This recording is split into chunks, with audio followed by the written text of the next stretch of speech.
Hello dears, നമസ്കാരം. ഇന്ന് നമ്മൾ കുട്ടികൾക്കൊക്കെ ഒരുപാട് ഇഷ്ടമുള്ള നല്ലൊരു എഗ് സാൻഡ്വിച്ചിന്റെ റെസിപ്പിയാണ് കാണിക്കുന്നത്. കുട്ടികൾക്കൊക്കെ നല്ല ഇഷ്ടമായിരിക്കും ഒരു സാൻഡ്വിച്ച്. ഈവനിങ് സ്നാക്കായിട്ടും ബ്രേക്ക്ഫാസ്റ്റ് ആയിട്ടൊക്കെ നിങ്ങൾക്ക് ഇത് കഴിക്കാൻ കൊടുക്കാം. നോമ്പ് കാലത്ത് ഇടയ്ക്ക് എണ്ണ പലഹാരത്തിന് പകരം ഇത് നിങ്ങൾക്ക് ട്രൈ ചെയ്ത് നോക്കാവുന്നതാണ്.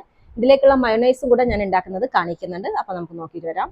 അപ്പോൾ മിക്സിയുടെ ജാറിലേക്ക് ഒരു പുഴുങ്ങിയ മുട്ടയുടെ യെല്ലോ, അതായത് യോക്ക് നമുക്ക് വേണ്ട, വൈറ്റ് പാർട്ട് മാത്രം മതി. ഒരു മുട്ട വെച്ചിട്ടാണ് ചെയ്യുന്നത്. ഞാനിപ്പോൾ ഈ ഒരു സാൻഡ്വിച്ചിന് ആവശ്യമായിട്ടുള്ള മാത്രമേ ഉണ്ടാക്കുന്നുള്ളൂ. അതിലേക്ക് നമ്മൾ 2 അല്ലി വെളുത്തുള്ളി, ഒരു 3-4 പെപ്പർ കോൺ ചേർക്കുന്നുണ്ട്. പിന്നെ 1/2 ടീസ്പൂൺ വിനാഗിരി ചേർത്ത് കൊടുക്കണം. പിന്നെ കുറച്ച് ഉപ്പ്, ഒരു നുള്ള ഉപ്പ് ചേർത്ത് കൊടുക്കാം. പിന്നെ നമുക്കിതിലേക്ക് 1 ടേബിൾ സ്പൂൺ സൺഫ്ലവർ ഓയിൽ. സാധാരണ മയോണൈസ് ഉണ്ടാക്കുമ്പോൾ ഒരുപാട് ഓയിൽ ഉപയോഗിക്കും. ഇതിൽ നമുക്ക് 1 ടേബിൾ സ്പൂൺ മതി. നമ്മൾ പുഴുങ്ങിയ മുട്ട ആയതുകൊണ്ടാണ് അത്രയും കുറച്ച് നമ്മൾ ചെയ്തെടുക്കുന്നത്. നന്നായിട്ടൊന്ന് മിക്സ് ചെയ്തെടുത്തിട്ട് വരാം. ഇപ്പം നമ്മൾ മയോണൈസ് ഇവിടെ റെഡി ആയിട്ടുണ്ട്. നല്ല ടേസ്റ്റാണ്. നിങ്ങൾ ഇനി എന്തെങ്കിലും ഇതുപോലെയുള്ള സംഭവങ്ങൾ ചെയ്യുന്ന സമയത്ത് വീട്ടിൽ ഇതുപോലെ ഉണ്ടാക്കി ഉപയോഗിച്ചാൽ മതി. കടയിൽ നിന്ന് വാങ്ങിക്കാനൊന്നും നിൽക്കണ്ട. വളരെ ഓയിൽ കുറവായിട്ടാണ് നമ്മളിത് ഉണ്ടാക്കിയെടുക്കുന്നത്. അപ്പോൾ അതൊരു സൈഡിലേക്ക് മാറ്റി വെക്കാം. ഇനി നമുക്ക് വേണ്ടത് 3 മുട്ടയാണ്. പുഴുങ്ങിയ മുട്ട തന്നെയാണ് നമുക്ക് ആവശ്യമായിട്ടുള്ളത്. അതിൻ്റെ നമ്മൾ എന്താ പറയുക, എഗ് യോക്ക് മാത്രം എടുത്തിട്ട് ഒന്ന് ഇതുപോലെ പൊടിച്ചെടുക്കുക. വൈറ്റ് പാർട്ട് കട്ട് ചെയ്ത് മാറ്റി വെക്കുക. ചെറിയ ചെറിയ കഷ്ണങ്ങളാക്കിയിട്ട് കട്ട് ചെയ്ത് മാറ്റി വെക്കണം. അപ്പോൾ അത് നമ്മൾ ഈ ഒരു മഞ്ഞക്കറി നന്നായിട്ടൊന്ന് പൊടിച്ചെടുക്കാം. ഈ ഒരു പൊടിച്ചെടുത്ത നമ്മളെ യോക്കിലേക്ക് നമുക്ക് ഒരു ചെറിയ ഒരു സൈസുള്ള ഉള്ളി ചെറുതായിട്ട് അരിഞ്ഞതും, അതുപോലെ കുറച്ച് ക്യാരറ്റ് ഗ്രേറ്റ് ചെയ്തതും, കുറച്ച് മല്ലിയിലയും ചേർത്തിട്ട് അതിൻ്റെ കൂടെ തന്നെ നമ്മൾ നേരത്തെ റെഡിയാക്കി വെച്ച മയോണൈസ്. ഇപ്പം നിങ്ങൾക്ക് കാണുമ്പോൾ മനസ്സിലാവും, ഇത്രയും നമ്മൾ ആവശ്യത്തിനുള്ളത് മാത്രമേ ഉണ്ടാക്കിയിട്ടുള്ളൂ. മയോണൈസ് ഒന്നും ഒരിക്കലും ഉണ്ടാക്കി ഫ്രിഡ്ജിൽ വെച്ചിട്ടൊന്നും ഉപയോഗിക്കരുത്. അന്നേരത്തെ ആവശ്യത്തിന് മാത്രം ഉണ്ടാക്കി കഴിക്കാം. ഇതിലേക്ക് കുറച്ച് ഒറിഗാനോ, ഇത് ഓപ്ഷനാണ്, നിങ്ങൾക്ക് ഇഷ്ടം മാത്രം ചേർത്താൽ മതി. ഒറിഗാനോ ചേർത്ത് കൊടുക്കുന്നുണ്ട്. പിന്നെ നമുക്ക് 1-2 ടീസ്പൂണോളം ടൊമാറ്റോ സോസ്, ടൊമാറ്റോ കെച്ചപ്പ് ചേർത്ത് കൊടുക്കാം. നിങ്ങൾക്ക് ഇതിൽ ഇഷ്ടമുള്ള സാധനങ്ങൾ നിങ്ങൾക്ക് ഇതിൽ ആഡ് ചെയ്യാം. വെജിറ്റബിൾസോ എന്താ വേണ്ടതെന്ന് വെച്ചാൽ ആഡ് ചെയ്യാം. ഞാൻ ഏറ്റവും സിമ്പിൾ ആയിട്ടുള്ള ഒരു മെത്തേഡിൽ കാണിക്കുന്നതേ ഉള്ളൂ കേട്ടോ. പിന്നെ ഇതിലേക്ക് കുറച്ച് ഉപ്പിട്ട് കൊടുക്കുക. ഉപ്പിടുമ്പോൾ ശ്രദ്ധിക്കാൻ, നമ്മൾ മയോണൈസിൽ ഉപ്പുണ്ട്, അപ്പോൾ നോക്കിയിട്ട് ചേർത്താൽ മതി. അതിന് ഇതെല്ലാം കൂടി നന്നായിട്ടൊന്ന് ആദ്യം മിക്സ് ചെയ്തെടുക്കുകയാണ് ചെയ്യുന്നത്. വേണമെങ്കിൽ നിങ്ങൾക്ക് ഇതിൽ കുറച്ച് ചെറുനാരങ്ങ നീര് ചേർക്കാം. ഞാനിപ്പോൾ ചേർക്കുന്നില്ല. അപ്പോൾ നമ്മൾ ആ എഗ് യോക്കും വെജിറ്റബിൾസും എല്ലാം കൂടി നന്നായിട്ടൊന്ന് മിക്സ് ചെയ്തെടുത്തതിന് ശേഷം നമ്മൾ നേരത്തെ മാറ്റി വെച്ചിട്ടുള്ള ആ എഗ് വൈറ്റ്, ഇതുപോലെ ചെറിയ കഷ്ണങ്ങളാക്കിയ എഗ് വൈറ്റ് കൂടെ ചേർത്ത് കൊടുക്കാം. എന്നിട്ട് ഇത് നന്നായിട്ടൊന്ന് മിക്സ് ചെയ്തെടുക്കാം. ആ വൈറ്റ് പൊട്ടിപ്പോവാത്ത രീതിയിൽ പതുക്കെ ഒന്ന് നമ്മൾ മിക്സ് ചെയ്തെടുത്താൽ മതി. നല്ല ടേസ്റ്റാണ് ഈ ഒരു സാൻഡ്വിച്ച്. വളരെ എളുപ്പമാണ് ഉണ്ടാക്കാൻ.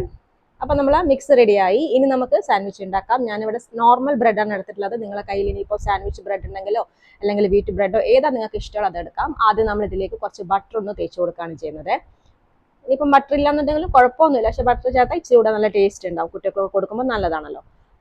അപ്പോൾ 2 സ്ലൈസിലും ഞാൻ ബട്ടർ തേച്ച് വെച്ചു. അതിനുശേഷം ഒരു സ്ലൈസിലേക്ക് നമ്മുടെ റെഡിയാക്കി വെച്ചിട്ടുള്ള എഗ്ഗിൻ്റെ ആ ഒരു മിക്സ് ഉണ്ടല്ലോ, അത് നമ്മൾ വെച്ച് കൊടുക്കാം. ആവശ്യത്തിന് വെച്ച് കൊടുക്കാം.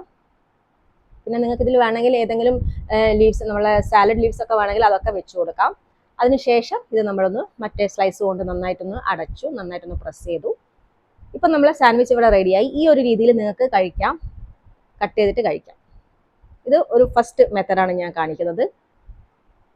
സിമ്പിൾ ആയിട്ടുള്ള ഒരു രീതി ഇതാ, നല്ല അടിപൊളിയായി വന്നിട്ടുണ്ട്. ഇനി ഇതേ സംഭവം തന്നെ നമ്മൾ ഒരു ചീസ് കൂടെ വെച്ചിട്ട് ചെയ്യുമ്പോൾ കുറച്ചും കൂടെ റിച്ച് ആവും, കുറച്ചും കൂടെ ടേസ്റ്റി ആവും. അപ്പോൾ അങ്ങനെ കഴിക്കണം എന്നുള്ളവർക്ക് ആ ഒരു രീതിയിലും ചെയ്യാം. അപ്പോൾ നമ്മൾ സെയിം നേരത്തെ ചെയ്ത അതേ മെത്തേഡ് തന്നെ ആദ്യം നമ്മൾ ബ്രെഡിൽ 2 സ്ലൈസ് ബ്രെഡിലും അത്യാവശ്യം നന്നായിട്ട് തന്നെ ബട്ടർ തേച്ച് കൊടുക്കാം. പിന്നെ ബ്രെഡ് എടുക്കുമ്പോൾ പ്രത്യേകം ശ്രദ്ധിക്കണം, നല്ല ഫ്രഷ് ആയിട്ടുള്ള ബ്രെഡ് എടുക്കാൻ ശ്രദ്ധിക്കുക. അപ്പോഴാണ് നല്ല ടേസ്റ്റ് ഉണ്ടാവുക. അതിലേക്ക് നമ്മൾ റെഡിയാക്കി വെച്ചിട്ടുള്ള ഫില്ലിങ് വെച്ച് കൊടുക്കുന്നുണ്ട്. നേരത്തെ ചെയ്ത സെയിം മെത്തേഡ് തന്നെയാണ്. നമ്മൾ ഒരു പീസ് ചീസ് വെച്ച് കൊടുക്കുന്നത് മാത്രമേ ഉള്ളൂ. ചീസ് നിങ്ങൾക്ക് ഇഷ്ടമുള്ള ചീസ് വെക്കാം. ഞാനിപ്പോൾ നോർമലായിട്ട് ഈ ഒരു ചീസാണ് വെച്ച് കൊടുക്കുന്നത്, സ്ലൈസ്ഡ് ചീസാണ് വെച്ച് കൊടുക്കുന്നത്. അത് ഇതുപോലെ വെച്ച് കൊടുത്തിട്ട് നമ്മൾ മറ്റേ സ്ലൈസ് കൊണ്ടൊന്ന് അടച്ചു വെക്കുക. ഞാനിതൊന്ന് ജസ്റ്റ് ഒന്ന് ടോസ്റ്റ് ചെയ്ത് ഗ്രില്ല് ചെയ്തെടുക്കുന്നുണ്ട്. അത് നിർബന്ധമില്ല. ഇനിയിപ്പോൾ നിങ്ങൾക്ക് ഈ ഒരു സാൻഡ്വിച്ച് മേക്കറൊന്നും ഇല്ലാന്നുണ്ടെങ്കിൽ ജസ്റ്റ് ഒരു പാനിൽ വെച്ചിട്ട് കുറച്ച് ബട്ടർ ഇട്ട് കൊടുത്ത് നന്നായിട്ടൊന്ന് തിരിച്ച് മറിച്ചിട്ടൊന്ന് ഗ്രില്ല് ചെയ്തെടുത്താലും മതി. എൻ്റെ കയ്യിൽ ഇപ്പോൾ ഒരു സാൻഡ്വിച്ച് മേക്കർ ഉള്ളതുകൊണ്ട് ഞാൻ ഇതിൽ ചെയ്യുന്നതേ ഉള്ളൂ. ജസ്റ്റ് ഒന്ന് നമുക്കത് ഒരു 5 മിനിറ്റ് ഒന്ന് വെച്ചൊന്ന് ഗ്രില്ല് ചെയ്തെടുക്കാം. ഇപ്പം നല്ലൊരു കളറായി മാറിയിട്ടുണ്ട്. ഇനി നമുക്കിത് എടുത്തു മാറ്റാം. നല്ല ക്രിസ്പിയാണ് പുറം, ഉള്ളു നല്ല സോഫ്റ്റാണ്. ഇത് നമ്മൾ കട്ട് ചെയ്യുമ്പോൾ ഈ ഒരു രീതിയിലാണ് ഉണ്ടാവുക. അപ്പം നമ്മൾ 2 രീതിയിലുള്ള സാൻഡ്വിച്ചും റെഡി ആയി കഴിഞ്ഞു. നിങ്ങൾ 2 രീതിയിൽ ട്രൈ ചെയ്ത് നോക്കുക. നിങ്ങൾക്ക് ഇഷ്ടമുള്ള രീതിയിൽ ട്രൈ ചെയ്ത് നോക്കുക. അപ്പോൾ നിങ്ങൾ എന്തായാലും ഇത് ട്രൈ ചെയ്ത് നോക്കിയിട്ട് കുട്ടികൾക്കൊക്കെ ഉണ്ടാക്കി കൊടുക്കുക. വളരെ നല്ലൊരു റെസിപ്പിയാണ്, കുട്ടികൾക്ക് എന്തായാലും ഇഷ്ടപ്പെടും. നമുക്ക് ബ്രേക്ക്ഫാസ്റ്റ് ആയിട്ടും ഈവനിങ് സ്നാക്കായിട്ടൊക്കെ ഉണ്ടാക്കിയെടുക്കാൻ പറ്റുന്ന റെസിപ്പിയാണ്. ഇഷ്ടമായിട്ടുണ്ടെങ്കിൽ മാക്സിമം ഒന്ന് ഷെയർ ചെയ്ത് കൊടുക്കാൻ മറക്കരുത്. അതുപോലെ തന്നെ നമ്മളെ പേജ് ലൈക്ക് ചെയ്യാനും ഫോളോ ചെയ്യാനും വീഡിയോ പറ്റിയുള്ള നിങ്ങളുടെ അഭിപ്രായങ്ങളൊക്കെ കമൻറ്റ് ചെയ്യുക.